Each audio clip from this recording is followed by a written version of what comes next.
Halo, assalamualaikum. Apa kabar semuanya? Gak kerasa ya, Ramadan udah di depan mata.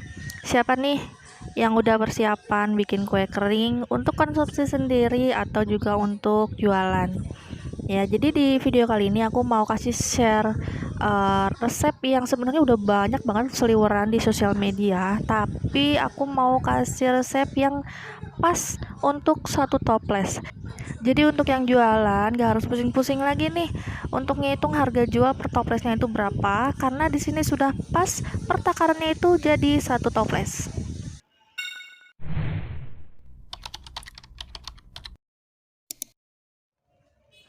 Oke, kita langsung ke resepnya aja ya.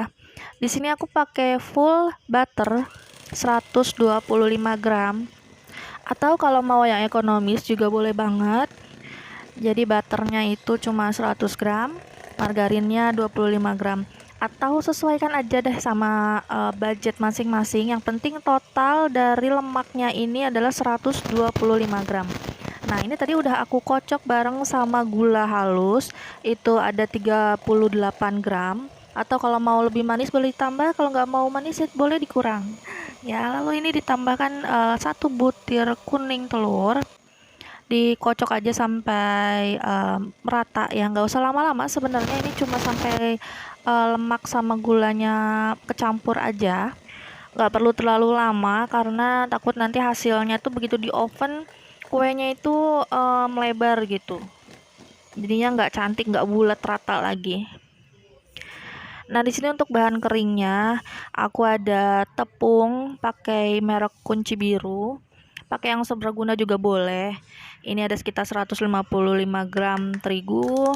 Lalu saya campur dengan tepung maizena 25 gram, ada susu bubuk juga 25 gram. Nah, untuk maizena ini opsional aja karena maizena ini sebenarnya nanti yang bikin cookiesnya itu agak renyah garing gitu loh. Tapi kalau misalkan mau yang bener-bener lumer, maizenanya boleh diganti sama tepungnya ya.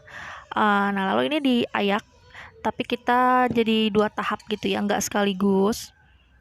Diayak sampai halus karena biasanya itu masih menggerindil ya. Lalu kita campur aja, aduk pakai spatula, mau pakai tangan juga boleh. Tapi biasanya saya kalau pakai tangan sih terakhir ya, kalau sudah tercampur semua baru biasanya saya pakai tangan. Untuk di sini saya pakai spatula dulu. Usahakan spatulanya kalau nggak silikon ya kayu, jangan yang stainless, supaya si menteganya itu nggak yang cepet meleleh gitu loh. Karena ini kan full butter, jadi dia sangat-sangat lembut, beda sama margarin. Aduk merata sampai nggak ada yang menggerindil lagi ya teman-teman.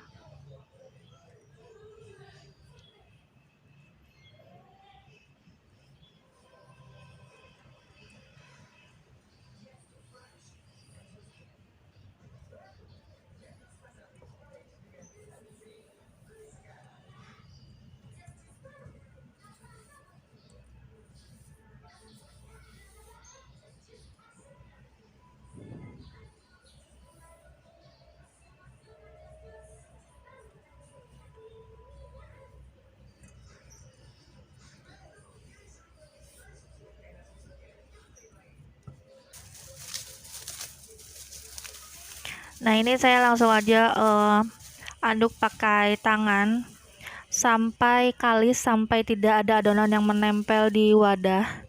Ini mungkin awal-awal akan terasa lembek, tapi tenang aja, nanti lama-kelamaan ini akan set, akan kalis dengan sendirinya.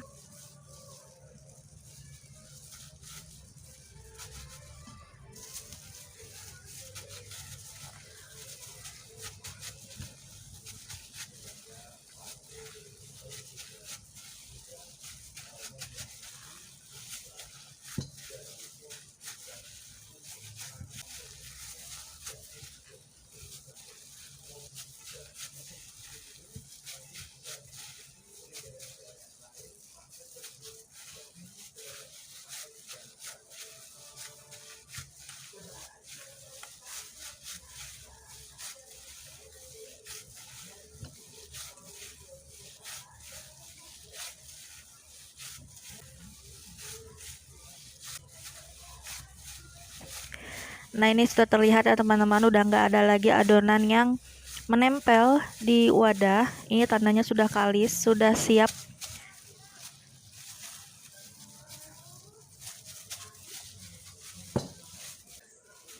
Nah, selanjutnya akan saya simpan di wadah yang lebih kecil karena akan saya masukkan ke kulkas terlebih dahulu.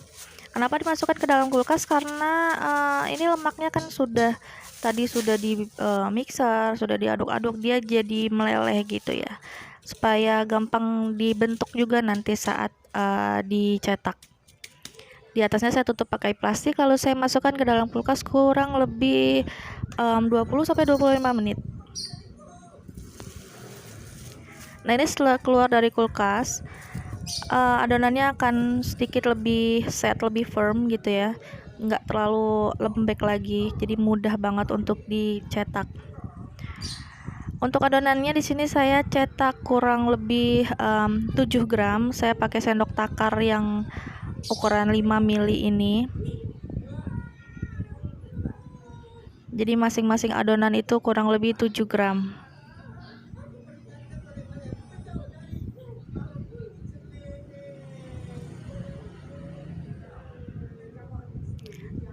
Sendok takar ini benar-benar ngebantu banget ya teman-teman. Jadi kita timbang itu di awal-awal aja. Setelah itu kita bisa tahu kalau satu sendok takar ini tuh pas ukurannya 7 gram.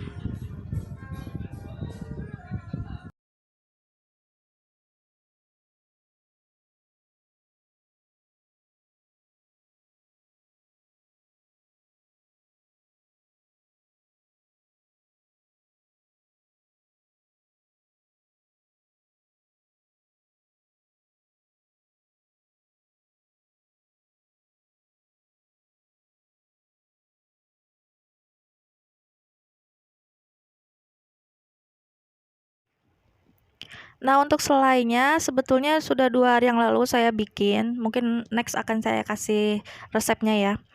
Saya pakai sendok takar yang ukurannya paling kecil. Jadi satu set sendok takar itu kurang lebih ada 5 sendok ya. Nah, ini ukuran yang paling kecil. Saya mau ngasih lihat di video tapi nggak bisa fokus, ini nggak kelihatan ya tulisannya. Pokoknya sendoknya itu yang paling kecil. Kurang lebih kalau ditimbang ada 3 gram. Pokoknya ukurannya setengah dari adonan kulitnya.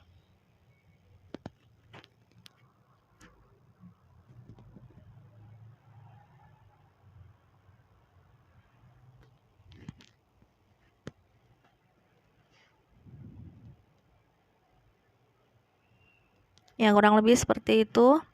Kalau kita timbang ada 3 gram.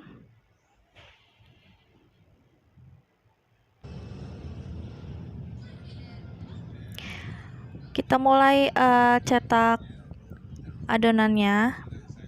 Di sini kita pipihkan aja seperti ini, lalu kita ambil satu selai.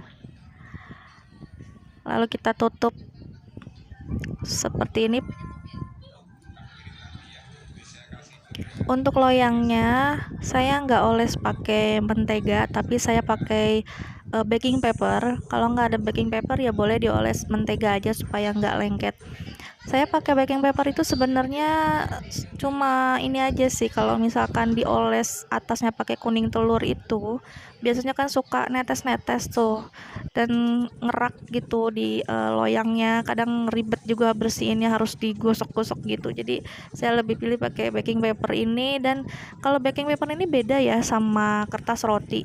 Baking paper ini dia bisa dipakai berkali-kali ya. Jadi kalau kertas roti biasanya sekali pakai dia udah langsung berminyak dan robek gitu. Kalau ini nggak gampang robek, anti minyak juga. Ya, ini hasilnya kurang lebih jadi 54 pieces ya, lumayan banyak sih ini. Lalu saya panggang aja ini di oven yang sudah saya panaskan sebelumnya. Untuk suhunya itu saya di bawah 150 ya. Jadi sekitaran 130 sampai 140. Nah, untuk pengolesannya di sini saya siapin kuning telur. Jadi untuk satu resep tadi itu sebetulnya membutuhkan kurang lebih 2 butir kuning telur. Tapi di sini saya hanya memperlihatkan satu aja dulu ya. Kita saring supaya lebih halus dan nggak ada putih-putih telurnya yang ngikut gitu. Kalau punya vanila cair boleh ditambahkan. Lalu ini saya tambahkan kental manis 1 sendok teh. Diaduk sampai merata.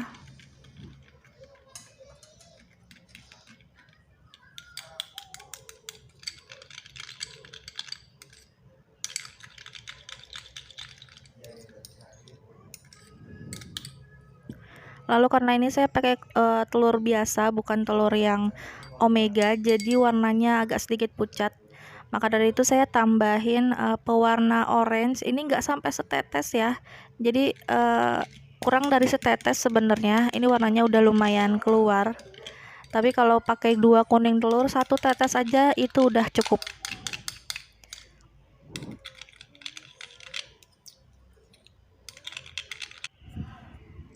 Nah, untuk pengolesannya ini harus tunggu sampai nastarnya dingin ya, sampai benar-benar dingin, gak panas lagi, baru dioles.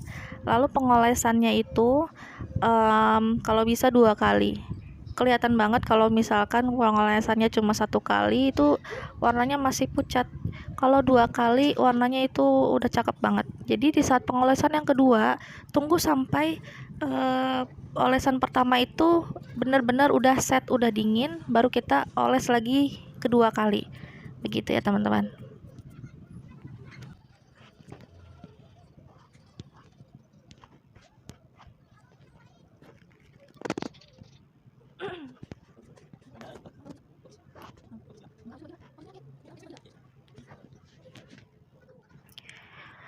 Pengolesannya juga pelan-pelan aja supaya nastarnya nggak bergeser.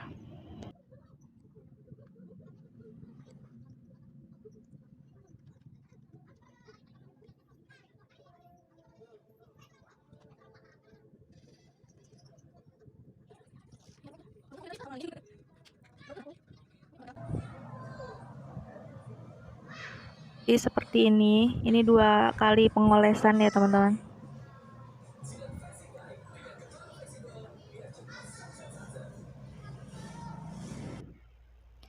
Nah, di sini tuh kelihatan ya, yang sekali pengolesan. Nah, yang 2 kali itu yang bawah ini, yang di bawah ini 2 kali pengolesan. Warnanya lebih kuning, lebih terang. Sedangkan yang di atas itu cuma 1 kali.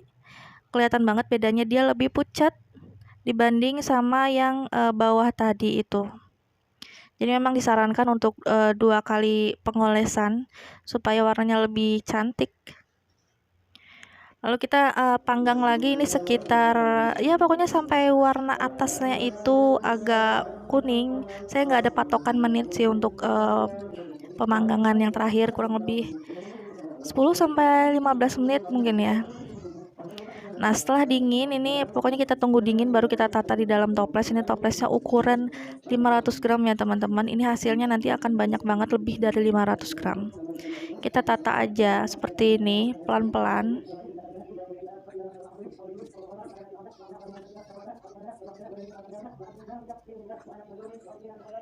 Kalau mau terlihat lebih mewah lagi bisa dipakai paper case yang kecil itu, yang ukuran untuk nastar. Nah, ini dia hasilnya, pas jadi 1 toples. Tadi sih sebenarnya ada lebihan sekitar 2 atau 3 buat bisa dicicip-cicip gitu ya teman-teman. Dan ini rasanya tuh enak banget, lumer banget.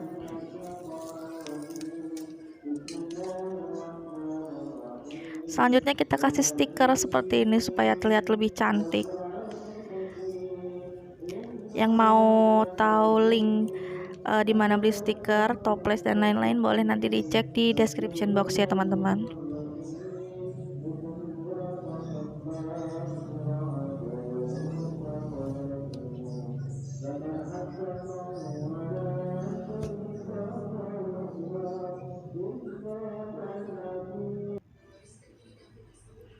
Nah, ini dia yang saya coba pakai paper case, jadinya tuh terlihat lebih mewah, lebih elegan gitu. Ya, silakan dicoba teman-teman. Terima kasih yang sudah menonton. Jangan lupa like, comment, dan subscribe channel aku. Assalamualaikum.